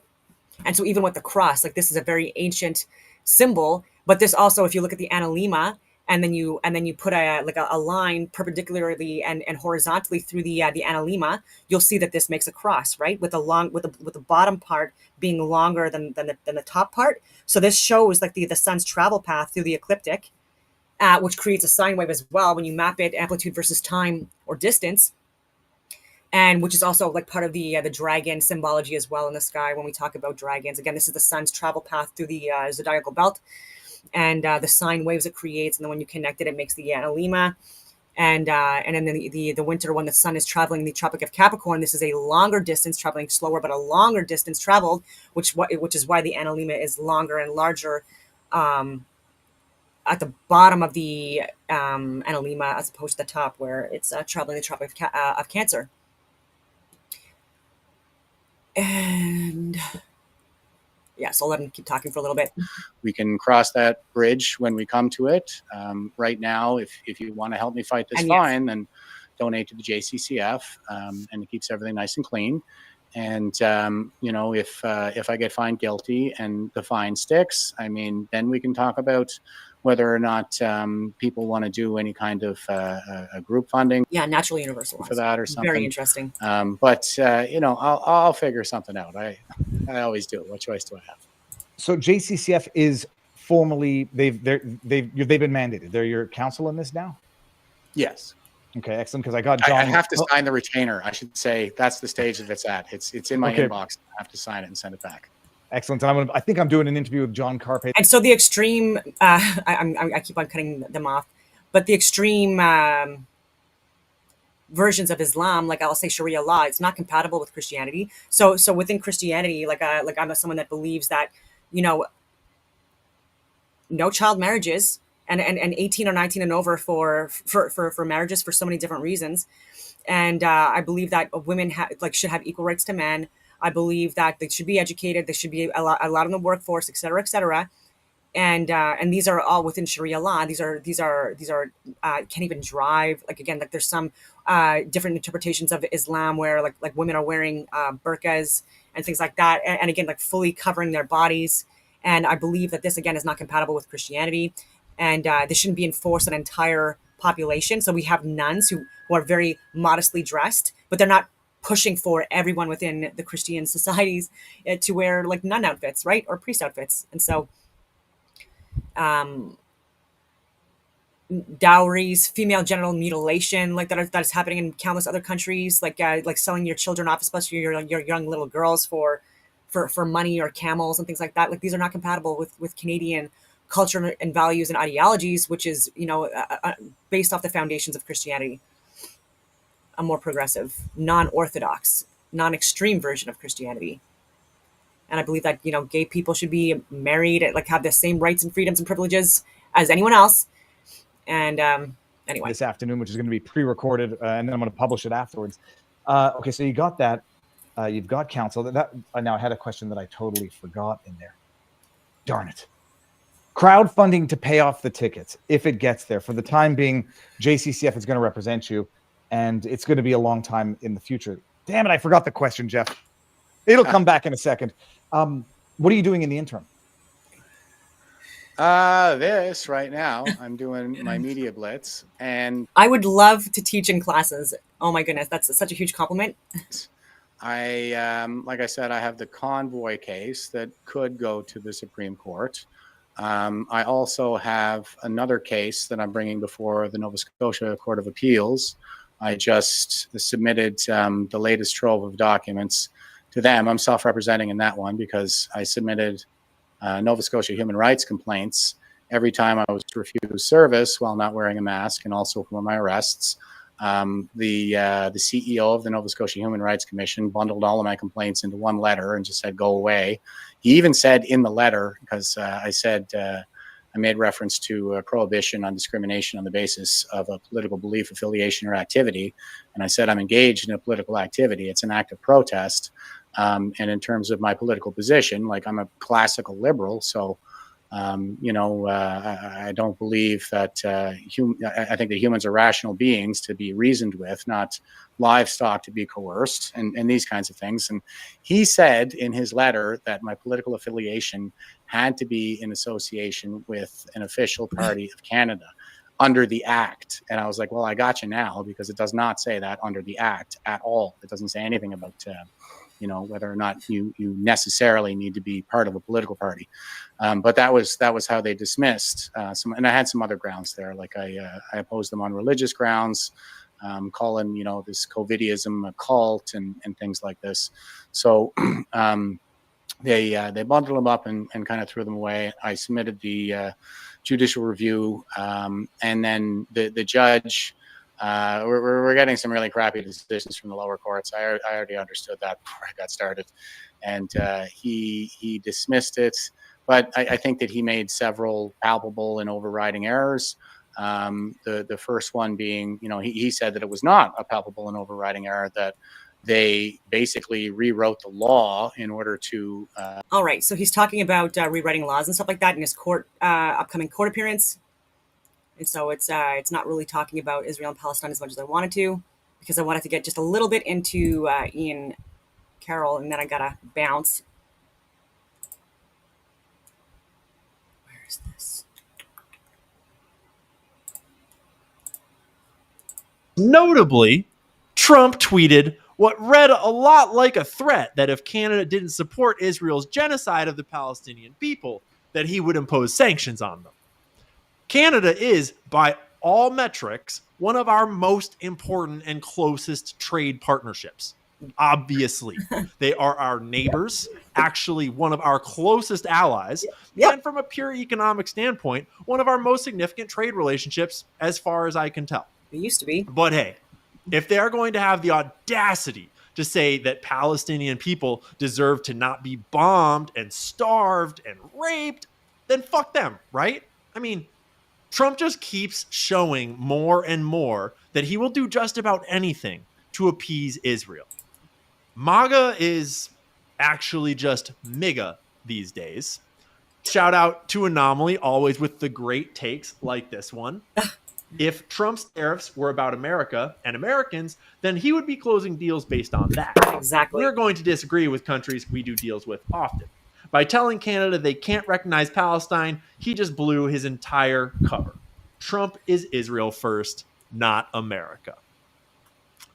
In other related news, last week, James Lee reported on TikTok's new hate speech manager, who is an ex-IDF soldier, because TikTok wasn't already controlled enough. Breaking news, TikTok has just hired an ex-Israeli army instructor as their new hate speech manager. Quote, the social media platform announced that Erica Mendel, a former U.S. State Department contractor who worked for Ambassador Deborah Lipstadt, the Biden administration's special envoy to monitor and combat anti-Semitism, will join TikTok's public policy and hate speech team in the U.S. In a 2021 interview, Erica confirmed that she made Aliyah and enlisted in the IDF after graduating from college. Now, for those of you who don't know, Aliyah means ascent or rise in Hebrew, and for generations of Jews, going to Israel has been viewed spiritually and geographically as an upgrade. So now Aliyah has come to refer to the process of obtaining citizenship and residency by moving to the state of Israel. The practice is known as, quote, making Aliyah. Journalist Chris Menahan is reporting that the position that she just got pays between $178,000 to $330,000 a year and was created under pressure from the Anti-Defamation League. He says, quote, TikTok is no doubt complying with these censorship demands to try and stave off a ban. This is state censorship, not to suppress criticism of America, but to suppress criticism of Israel. Wonder if this video will be taken down. Yup. Yes, it will, James. And you already know that. James is the man. If you don't follow James Lee. 5149 James Lee. He's right on the money. Get ready for all of your favorite anti-Semites to get banned. I'm sure that I'll not be spared in the purge. Last week, also saw a number of high-profile whistleblowers go viral over accusations about the current situation in Gaza. The most inflammatory one is Green Beret Anthony Aguilar, who, after sitting down with Maryland Senator Chris Van Hollen, has started doing the rounds on all the biggest podcasts, including Tucker and Breaking Points, and I'm sure many more to come. You should listen to his testimony for yourself in its entirety, but he tells his firsthand accounts of how horrific the aid distribution plan is and how it is explicitly designed to ethnically cleanse Palestinians out of Gaza by moving them all to the south through active combat operations where they are being shot and killed just to receive what scraps of aid are making it in. He tells one particularly heart-wrenching story about a 5-year-old boy who kissed his hand with gratitude just minutes before being shot dead by either IDF or American contractors. He doesn't know which. He is just one more in a long line of whistleblowers that have made it abundantly clear what is really going on over there. We're just going to watch a very short clip of it now. You can go and find the whole my goodness, clip. before you do, talking about astrotheology, I'm obsessed with astrotheosophy, astrotheology, cosmology, and I'm actually I've been looking into. Her name is Annie Williams, and she's from Megalithomania, and she talks about so many different ancient structures and different lines that intersect various sacred places throughout the world. She does focus a lot on France as well. Very friggin' interesting. And ties in this astrotheosophy or astrotheology perspective as well, and I see so many of the different names of these sacred sites where it's showing like different versions or interpretations of Ophiuchus and Apollo and Athena and Venus, and various interpretations of the sun and names of the sun, and it's all very interesting. For yourself. A Palestinian man had picked up some children to let them step on his shoulders to get onto a berm because they were being crushed in the crowd. Site 2 is very small, smallest of all 4 sites. And these children are being crushed, and he picked them up there and put them up on the berm. And the Israeli Defense Forces liaison officer in the main control center with us comes up to the screen that I'm watching, and he says, "Tell your men to get them down." I was like, "We got this under control." I was like, "I know they know what they're doing. No, they're children. Let's calm down. Mm-hmm. Get them down now, or I will." Well, there's no IDF on the site, so I didn't take it as much more than just being, bombastic and like, okay, like, hey, we got this. He leaves and goes to his desk in the operations center, and he gets on the radio and he speaks something on the radio. It was in Hebrew. I don't speak Hebrew. One of the contractors that was there was American that did speak Hebrew, and he notifies me. He said, "Hey, he just told the snipers at the IDF position, because the site number 2 is co-located with an Israeli base." Mm-hmm. He said he just told the snipers to take these kids out. I was like, "On the radio?" He's like, "Yeah." This lieutenant colonel then comes back up and he says, "Get them down." And I look at him and I say, "Did you just call on the radio and tell your men to shoot them?" And he said, "I'm going to take care of this if you don't." I said, "You are not going to shoot. You are not going to shoot children. You're also not going to shoot, because if your men miss, you're going to hit others. You're not going to shoot." Thank God we didn't come to the conclusion of figuring out whether he would or not, because the children jumped down and ran off of the site. They didn't want to be there. They were unarmed. They didn't have shoes. One wasn't even wearing a shirt. They were starving.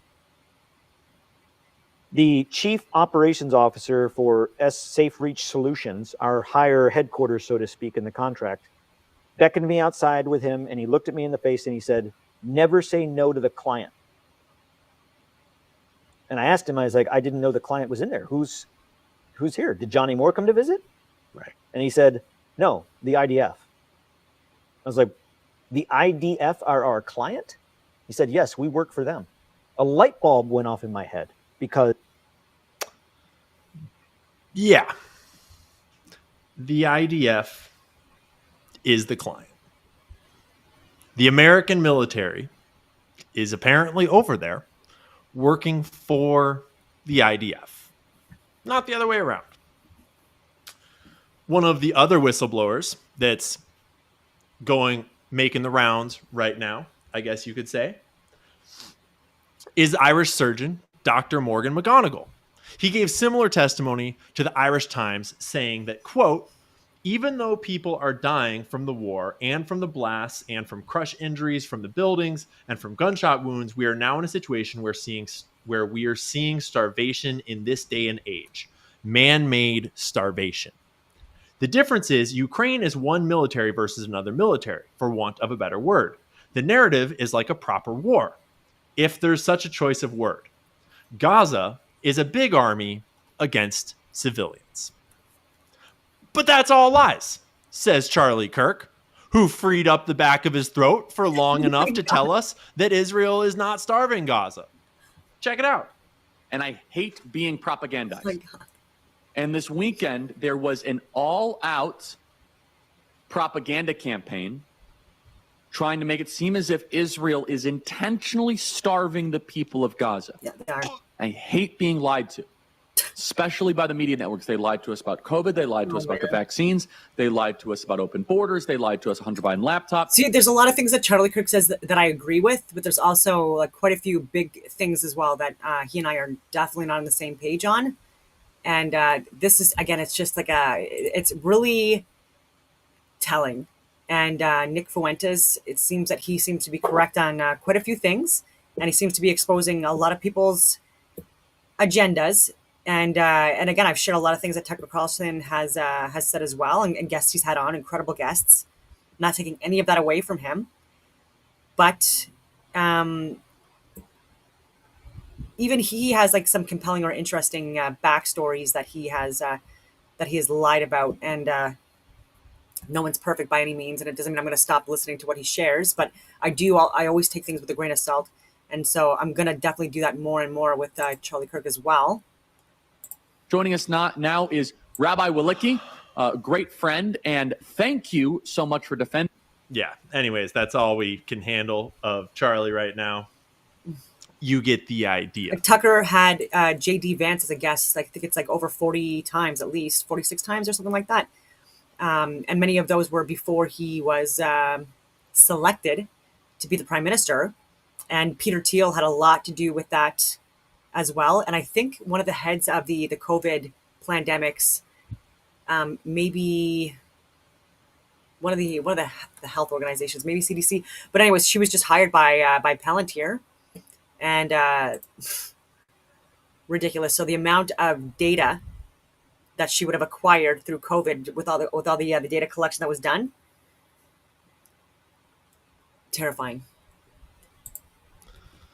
Aside from the fact that Israel blocked all aid and food from entering Gaza for 78 days straight earlier this year, and are now letting in just a fraction of what would be needed to feed the population, Charlie, why are we listening to this talking pair of dentures when we can just see what's happening with our own eyes?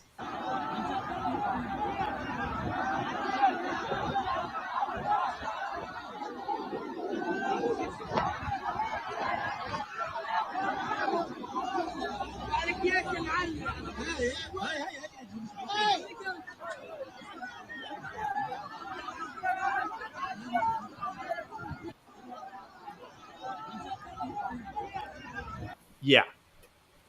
So that's what a food distribution center looks like, apparently. One of just 4 in the entire territory. And this video didn't even include the IDF and American contractors doing crowd control with live ammunition, as Aguilar described just a moment ago. But beyond us all being able to see what's happening in Gaza with our own eyes, beyond the endless stream of videos of murdered children, we can also just listen to the Israeli government themselves. They are not shy about what they are doing. This is Itamar Ben-Gvir, one of the most vile demons on planet Earth today. And he is the Israeli Minister of National Security. Let's see what he thinks of sending food aid into Gaza.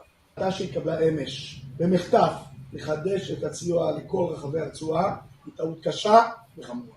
צריך להגיד את האמת לציבור במדינת ישראל. הסיוע הזה שמגיע לכל רחבי הרצועה יגיע גם לידיים של החמאס. זו הסיבה שסירבו לבקשתי להצבעה, זו הסיבה שידעו שיש לי רוב להפיל את ההצבעה הזאת. כל החודשים האחרונים התנגדתי התנגדות חמורה להכניס הומניטרי לרצועת עזה.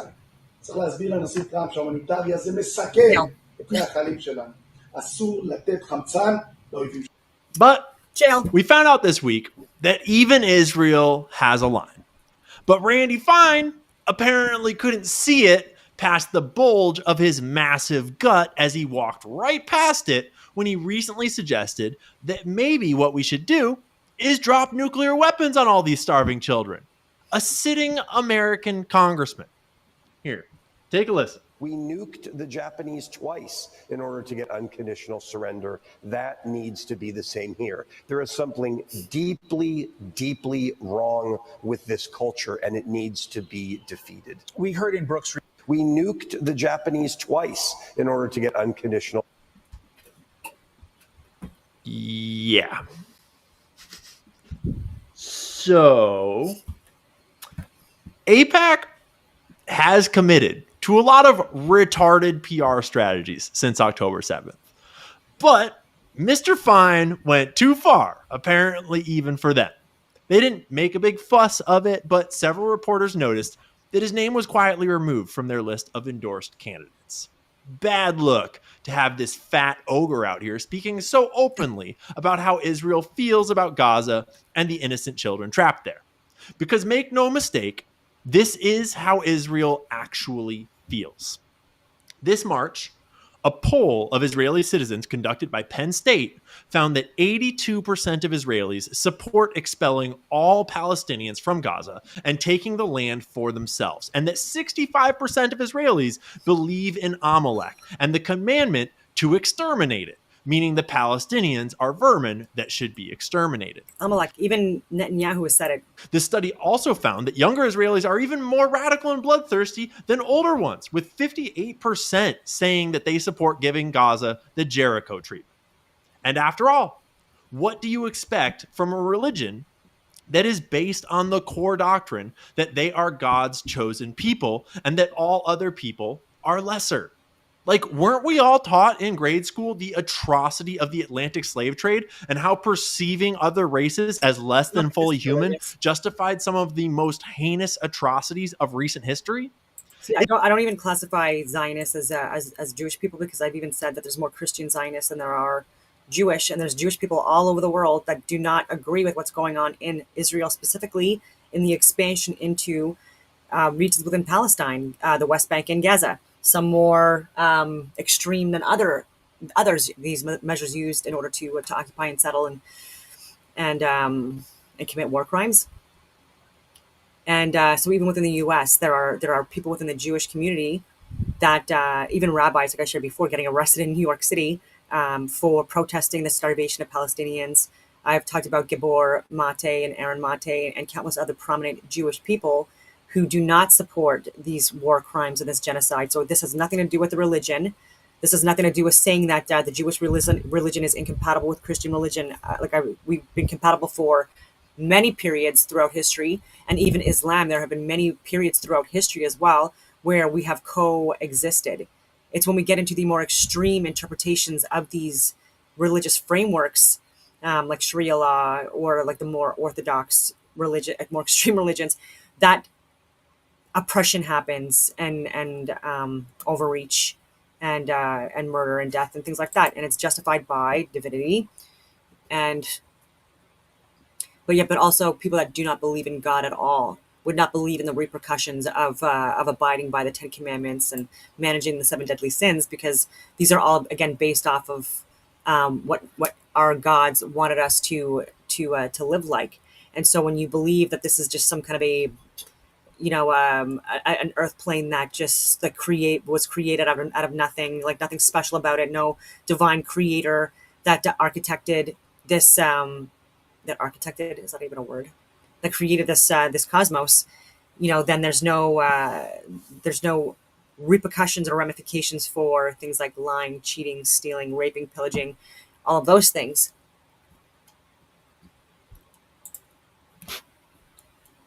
Isn't that the same thing that we're told was wrong with Nazi ideology and white supremacy today?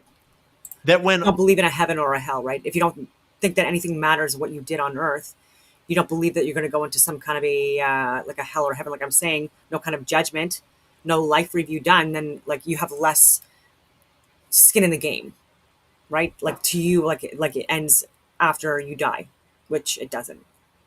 One race sees themselves as superior to all others. They are the embodiment of evil, and nearly any act is justified to stop them and crush that ideology out of existence. Well, as far as I can tell, Judaism, or at least the Zionist variety of it, is built on the principle that they are God's chosen people. And they are not shy about telling us that over and over and over again as their literal justification for committing genocide in front of all of our eyes. So, when a student at Florida State University got heated in a little bit of a debate, a little argument, a little name calling towards a Jewish Zionist wearing an IDF shirt, it went mega viral. Let's watch the original clip. Israel, free Palestine, put it on fucking Barstool FSU. I really don't give a fuck. You're an ignorant fucking bitch. Israel, free Palestine, fucking Barstool FSU. I really don't give a fuck. You're an ignorant fucking son of a bitch. So that's the whole clip. That's the whole video. That's what went out. It was, I mean, like she shouted at him. She might have hit his phone. It's a little unclear. Seems pretty minor, honestly. Certainly, this Jew suffered no physical injuries. He was in no danger.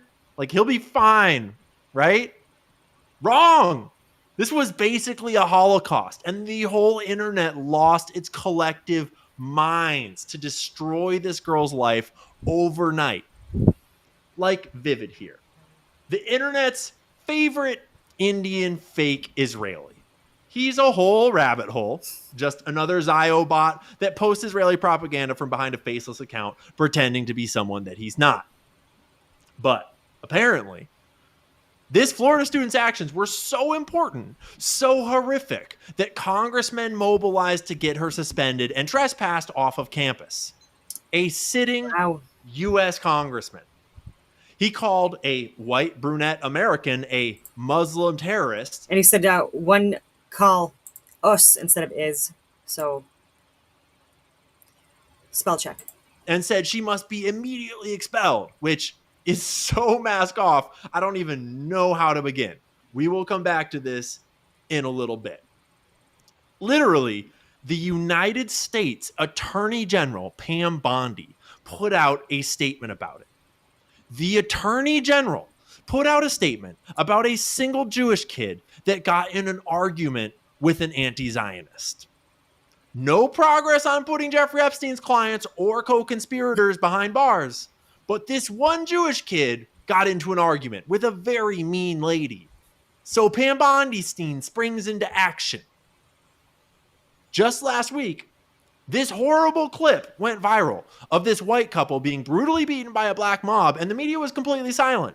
Social media blew up over it. It went completely viral, but haven't heard a peep from our government, from our attorney general, or the mainstream news, as far as I'm aware. But Homegirl says, fuck Israel, and it's the next Holocaust. Shut it down.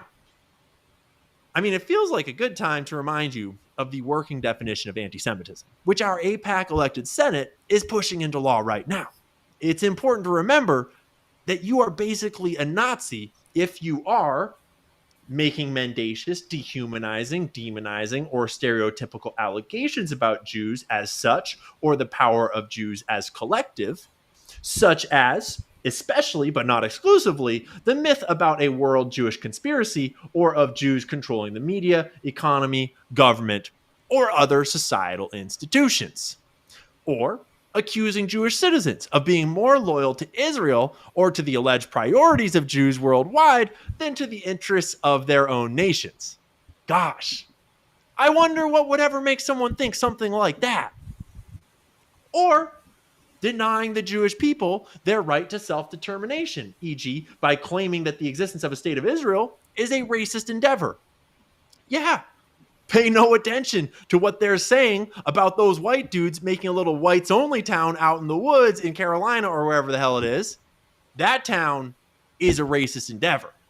But you're a racist if you even think Israel might be racist. You got that? Country. Or back to our list, applying double standards by requiring of it a behavior not expected or demanded of any other democratic nation, right? Like expecting them not to shoot children in the head with their sniper rifles, or like expecting them not to intentionally starve millions of civilians, like expecting them not to colonize land that isn't theirs, or expecting them to not shoot journalists and doctors. Israel is the king of double standards. Zionism is built on double standards and backwards brained thinking. I also think that it's hilarious that they had to specify that it's anti-Semitic to compare Israel to the Nazis. I mean, I wonder why they would have to include that. Just saying. There are people within Israel who are protesting what's going on as well, and they're calling it war crimes and crimes against humanity, and they're saying they stand with Palestinians. People are not seeing that side. The world's over it. The noticing is in full effect and has been for quite a while now. Liberals are all the way done with Israel, and now conservatives and the MAGA base are fracturing in a big way. Huge shout out to Tucker Carlson for a big week of interviews directly addressing the absolute inhumanity of the situation in the Middle East and the absurdity of the U.S.-Israel relationship. He also just dropped this interview with Candace, which was a long time coming, and I've only seen the first few minutes. I saw more of the Nick Fuentes beef going viral from it. And listen, I'm just going to be really clear right here. I'm staying out of it. I like everyone involved. I like Nick. I like his show. He's smart as hell. He's way smarter than me. I've met him in person once, and he seemed like a cool enough guy. Okay? I've got a ton of respect for him. Not trying to hate on Nick. I also obviously am really good friends with Candace and have a ton of respect for her. Yep. And I will always be in her debt for what she did for me and for my growth online and everything. Her whole team, her husband, George, all of it. Also, I'm a huge fan of Tucker and everything that he stands for. I don't think any of them are feds, honestly, even though everyone's calling everyone else a fed. I don't really care.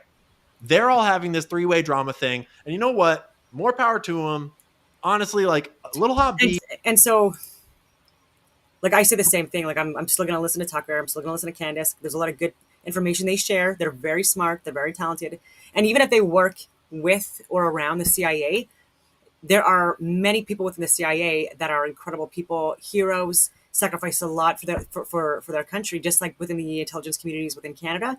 It's just that they're being duped. Not, oh my God, I hate saying it like that. Not duped. They're not getting information that they need in order to properly do their jobs and hold people accountable for the people that within their organization that are causing a lot of discredit from within, right? The same thing with the FBI and other intelligence communities and government contracting companies like Palantir and Elon Musk. He's a huge military contractor, and all these tangents. But yeah, so even if he's working with people within the CIA, like he's sharing good information that's very useful and important. And so I'm hoping that people within the CIA are open to listening to it. And, and whistleblowers that are willing to share information that exposes people from within that are causing discredit, that need to be publicly shamed in order for there to be pressure from this current cabinet to do their jobs and start investigating people and firing people like Comey and Barack Obama and Hillary Clinton and so many others. Never heard anyone's ratings, but I'm going to stay out. 9/11. Y'all just do your thing, whatever. So anyways, on to our main story for the day. The Park Avenue shooting. Last Monday, a man walked into the lobby. All right, I'm going to stop it there. Fast and Furious, because again, this is talking about something completely different now. And so, again, no hate at all to Jeff Evely. I think what he's doing is great. I wish that we could be on the same page regarding what's going on in Israel and Palestine. But even if we're not, again, it is what it is. I'm still going to support him. And but yes, I think that what's going on again is war crimes. So on that note, I will leave it at that. And I hope that everyone has a wonderful rest of your day.